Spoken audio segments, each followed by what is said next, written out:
Bonjour à tous et bienvenue dans cette vidéo. On va s'intéresser à la planète Terre. Donc le but ça va être de comprendre qu'est-ce que c'est comme objet dans l'univers et quelles en sont les particularités. Donc première chose, on va essayer de placer justement cette planète Terre dans l'univers, en tout cas proche de ce qu'on connaît. Donc vous avez ici une représentation d'un ensemble de différents corps célestes, avec ici le Soleil et différents corps sphériques qui s'en éloignent et qui tournent autour de lui. Donc ce qu'on a ici, le Soleil, c'est une étoile, et ici on a les différentes planètes qui vont tourner autour. Ici on a également représenté une galaxie, ici on a représenté une comète. Donc on nous dit déjà dans un premier temps que la Terre est une planète du système solaire. Donc la Terre elle se trouve donc dans le système solaire, qui possède ici le Soleil, qui est une étoile.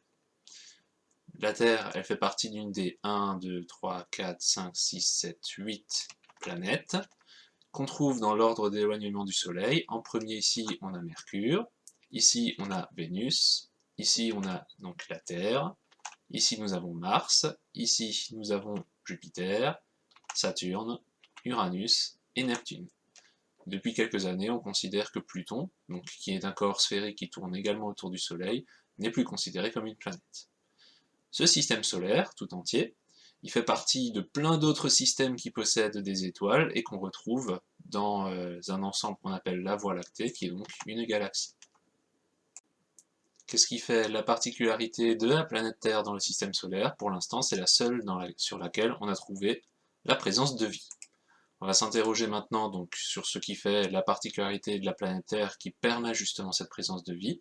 Donc on a ici deux documents qu'on va étudier ensemble. Les plus anciens fossiles, ils ont 3,5 milliards d'années. Ils ressemblent à des bactéries que l'on trouve dans les mers actuelles.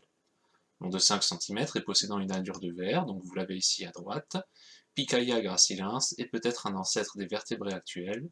Il vivait en milieu marin il y a près de 530 millions d'années. Les premières traces de vie hors de l'eau datent d'environ 400 millions d'années.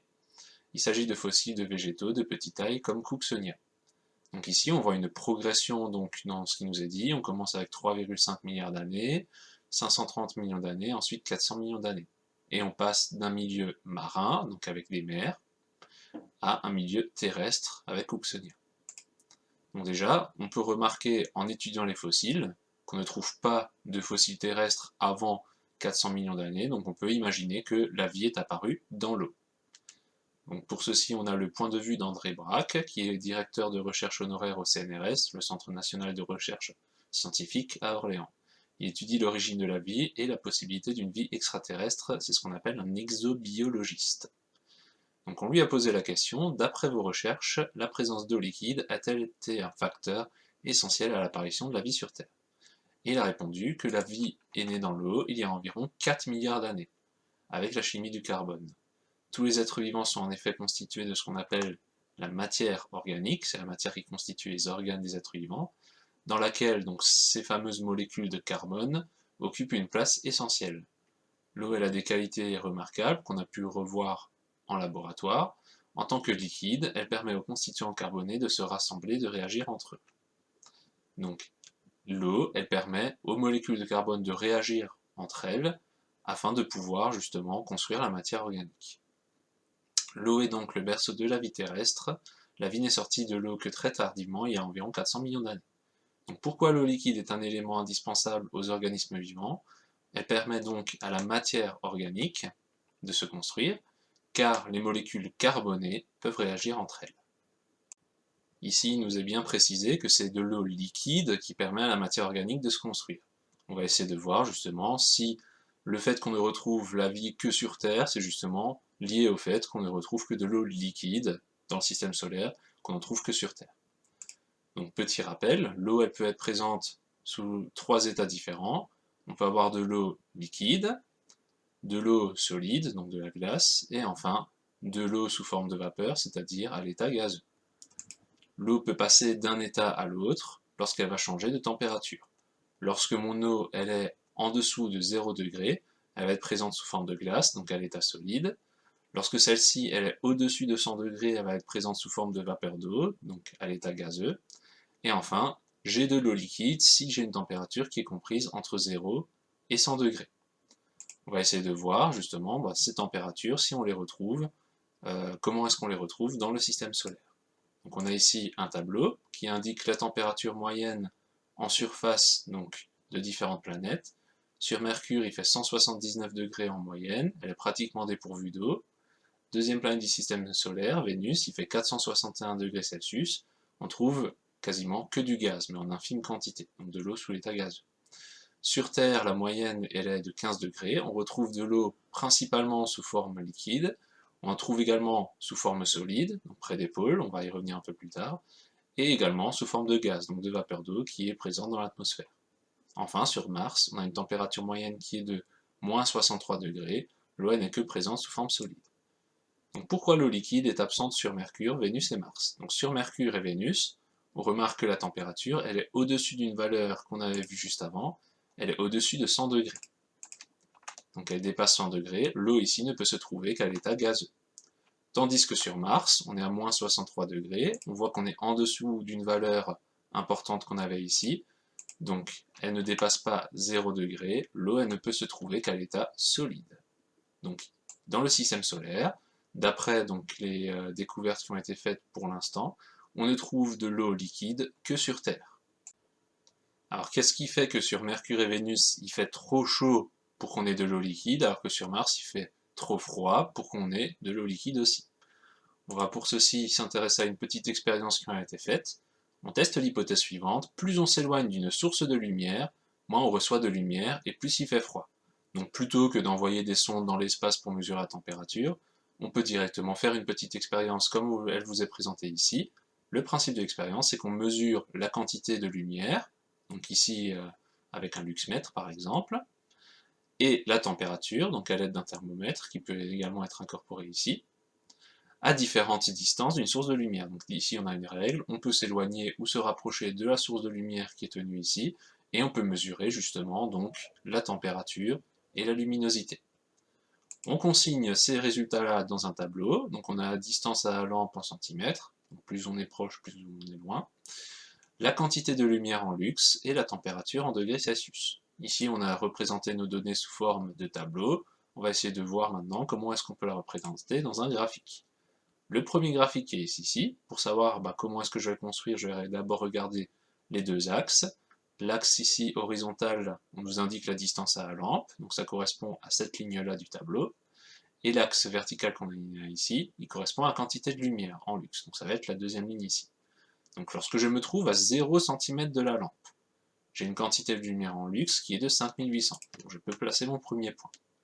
Lorsque je suis à 10 cm, j'ai 2600 lux. Lorsque je suis à 20 cm, j'ai 1300 lux.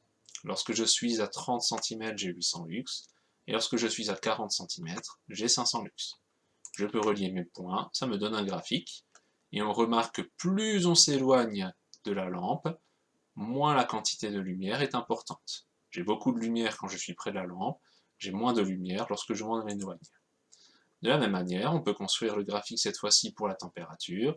Donc à 0 cm de la lampe, j'ai 42 degrés. À 10 cm, j'ai 33 degrés. Donc c'est ce que je vois sur cette ligne ici. À 20 cm, je suis à 28. À 30 cm, je suis à 26 degrés. Et à 40 cm, je suis à 24 degrés. Je peux relier mes points. Je remarque la même chose que ce que j'avais pour la quantité de lumière. Plus je m'éloigne de la lampe, moins la température est élevée. On peut donc maintenant conclure. J'ai représenté ici de nouveau mes graphiques. Donc quels sont les facteurs qui contrôlent la température des planètes? Donc on a vu ici qu'un premier facteur, c'est la distance à laquelle on va se trouver d'une source de lumière. Donc ici, la source de lumière dans le système solaire, ça va être le Soleil. Donc un premier facteur, ça va être l'éloignement du Soleil. En effet, plus on s'éloigne d'une source de lumière, donc moins on va recevoir de lumière, et donc plus il va faire froid. Pour trouver le deuxième facteur, on a ici donc un deuxième document qui nous présente une différence étonnante entre la Terre et la Lune. Donc on nous dit la Terre et la Lune, elles sont à la même distance du Soleil. Pourtant, la température moyenne sur Terre, elle est de 15 degrés, alors qu'elle est de moins 20 degrés sur la Lune. Donc ici, j'ai mes deux objets du système solaire qui sont tous les deux à la même distance de ma source de lumière, et pourtant j'ai deux températures différentes. Donc à quoi est-ce que c'est dû? On nous dit, en effet, la Terre elle possède une enveloppe gazeuse qu'on appelle l'atmosphère, et que dans cette enveloppe gazeuse, certains gaz composant cette atmosphère, qu'on appelle les gaz à effet de serre, permettent de conserver la chaleur au lieu de la laisser s'échapper vers l'espace. C'est un phénomène qu'on appelle l'effet de serre. Parmi les planètes proches du système solaire, proches du Soleil, c'est sur Vénus que l'effet de serre est le plus important car son atmosphère est très riche en gaz à effet de serre. D'ailleurs, si je reviens ici, la planète la plus proche du Soleil c'était Mercure, il faisait 179 degrés. Sur Vénus, qui est la deuxième planète la plus proche du Soleil, il fait 461 degrés. Donc normalement, il devrait faire plus chaud sur Mercure que sur Vénus, mais comme sur Vénus il y a énormément de gaz à effet de serre, il fait plus chaud sur cette planète que sur Mercure, qui est pourtant plus près du Soleil. Donc un deuxième facteur qui est important pour la température qu'on peut retrouver à la surface d'une planète, ça va être ce fameux effet de serre. Donc on a ici une représentation de la Terre avec autour l'atmosphère. L'atmosphère elle va agir comme un dôme. Lorsque j'ai les rayons du Soleil qui vont la traverser, ça va réchauffer la surface de la Terre. Il y a une partie qui va repartir vers l'espace, mais il y a une partie qui va être retenue par l'atmosphère. Tandis que si j'ai une planète qui n'a pas d'atmosphère, ben, la lumière qui va être reçue à la surface va se transformer en chaleur qui va repartir quasiment complètement vers l'espace. Donc l'atmosphère, elle permet de retenir une partie de la chaleur. Donc un deuxième facteur, c'est ce qu'on appelle l'effet de serre. En effet, la Terre et la Lune, toutes les deux, elles sont à la même distance du Soleil, c'est ce qu'on avait ici, mais il fait plus chaud sur la Terre, 20 degrés, car celle-ci, elle possède, contrairement à la Lune, une atmosphère, alors que la Lune n'en possède pas. On peut maintenant conclure sur les différentes notions qu'on a vues ensemble. On a vu que la vie est possible sur Terre, car l'eau, on peut la trouver sous forme liquide, à l'état liquide. Celle-ci, elle permet la construction de la matière dont sont faits les êtres vivants, c'est-à-dire la matière organique. L'eau, elle peut donc être liquide, car la température moyenne à la surface de la Terre, on avait vu avant que c'était d'environ 15 degrés. Parce que celle-ci, elle a une bonne distance du Soleil, ni trop près ni trop loin, et que, à la surface de la Terre, il y a un effet de serre qui est possible. Autrement, on se retrouverait avec moins 20 degrés en moyenne, comme sur la Lune, et ça ne suffirait pas pour qu'on ait de l'eau liquide. Donc voilà pour cette première partie, nous allons passer à la seconde, climat et saison, des conditions variables. On a ici représenté sur la droite le continent nord-américain, avec ce qu'on appelle les isothermes de janvier. Les isothermes, ça correspond tout simplement aux lignes de température. On nous indique la situation suivante. Juan et Steve sont deux élèves vivant sur le continent nord-américain. Juan habite Mexico, la capitale du Mexique, tandis que Steve est canadien et habite la ville de Dawson City. Les deux correspondants échangent régulièrement des lettres. Dans la dernière, Steve indique à Juan que ses cours ont été annulés, car le gel a fait éclater une conduite d'eau, et la glace formée sur la route bloque la circulation. Juan est stupéfait, alors qu'il lit la lettre, son petit frère et sa petite sœur jouent dehors en t-shirt. Donc Juan il est un petit peu étonné, chez lui en janvier il fait suffisamment chaud pour que son petit frère et sa petite sœur puissent jouer dehors en t-shirt, alors que chez son correspondant, donc chez Steve, il fait suffisamment froid pour que l'eau puisse geler. On nous demande de repasser sur cette carte, en rouge la ville de Mexico, et en bleu la ville de Dawson City, puis indiquer la température qu'il y fait au mois de janvier. Donc Dawson City se trouve ici, Mexico se trouve ici. Si je suis la ligne ici, je remarque qu'à Dawson City, il fait à peu près moins 25 degrés, alors qu'à Mexico, il fait plutôt dans les 20 degrés. Donc, pourquoi est-ce qu'on a cette différence de température? Qu'est-ce qu'on peut amener comme hypothèse pour expliquer ceci? Bon, on remarque déjà que les deux villes ne sont pas au même endroit sur le continent nord-américain. Dawson City, ici, est plus près du nord, alors que Mexico est beaucoup plus au sud, près de l'équateur.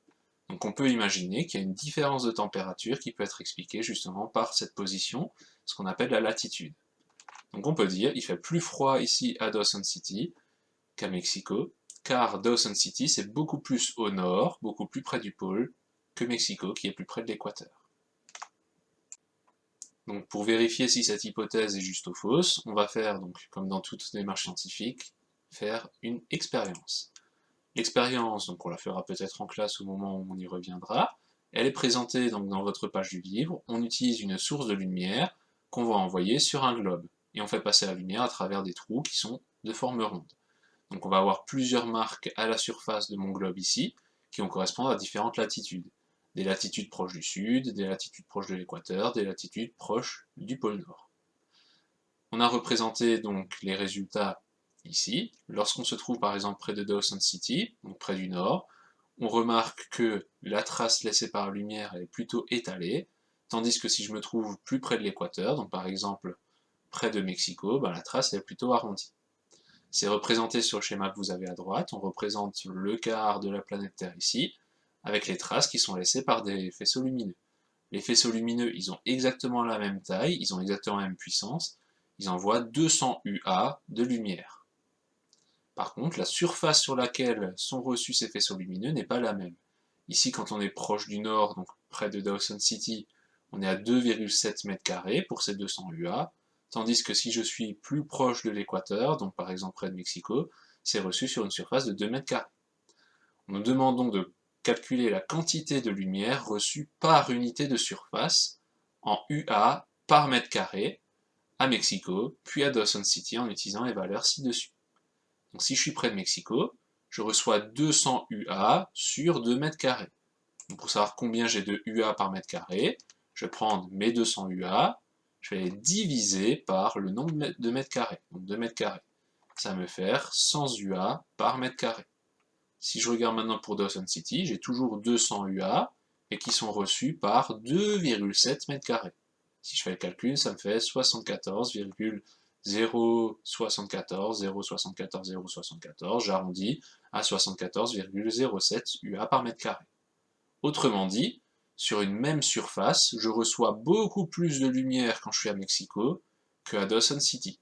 Ce qui fait donc que il va faire plus chaud à Mexico qu'à Dawson City, puisque sur une même surface, je reçois donc plus de lumière. Est-ce que mon expérience a permis donc de résoudre si mon hypothèse était juste ou fausse? L'hypothèse c'était qu'il fait plus froid à Dawson City qu'à Mexico, car à Dawson City est plus au nord que Mexico. Si je m'approche du nord, je remarque que la lumière est dispersée sur une plus grande surface, je reçois donc moins de lumière par unité de surface, il fait donc plus froid. A l'inverse, lorsque je suis près de l'équateur, la lumière est dispersée sur une petite surface, je reçois donc plus de lumière par unité de surface, il va donc faire plus chaud. Mon hypothèse était bel et bien vraie. Plus je me rapproche des pôles, plus il va faire froid. Maintenant, le souci c'est que la température ne reste pas la même tout au long de l'année. On demande ici d'expliquer pourquoi la température à Dawson City change entre le mois de janvier et le mois de juillet. Pour ceci, on nous indique donc la situation pour nos deux correspondants. Quelques mois plus tard, Steve envoie une nouvelle lettre à Juan. Il indique qu'il était content d'avoir pu se baigner dans le lac près de chez lui pour se rafraîchir un peu. Ces derniers jours, les températures ne sont pas restées en dessous de 30 degrés au soleil. Donc à Dawson City, la température elle a pu bien augmenter, cette fois-ci quelques mois plus tard. Pourquoi? Alors, déjà, le mois de janvier, où se situe-t-il? Je remarque que la Terre, donc, elle va tourner dans ce sens autour du Soleil. Donc si je veux trouver donc, le mois de janvier en hiver, je vais me placer entre le 21 décembre et le 21 mars. Donc le mois de janvier, ça va être quelque part par ici. Donc ici, on va être en hiver. En hiver, on remarque que la Terre, elle est penchée dans ce sens-là. Autrement dit, si j'ai Dawson City qui est près du nord, la lumière va arriver sur Dawson City, mais beaucoup moins que si j'avais une Terre qui était beaucoup plus droite. Donc en hiver, il fait froid à Dawson City, puisque la Terre est penchée dans l'autre sens, elle est plus éloignée du Soleil, et donc elle reçoit moins de lumière, il fait donc plus froid. A l'inverse, si je regarde maintenant le mois de juillet en été, donc le mois de juillet c'est entre le 21 juin et le 21 septembre, donc la Terre va être penchée dans ce sens-là, vers le Soleil. Vers le Soleil, elle va donc recevoir à ce niveau-là plus de lumière que lorsque j'étais par exemple ici en hiver. Donc la Terre, on peut dire qu'elle n'est pas inclinée de la même manière en fonction des saisons. Lorsque je suis en été, elle est penchée vers le Soleil. Le Sol ici reçoit donc plus de lumière, il fait donc plus chaud. A l'inverse, en hiver, la Terre est penchée dans l'autre sens.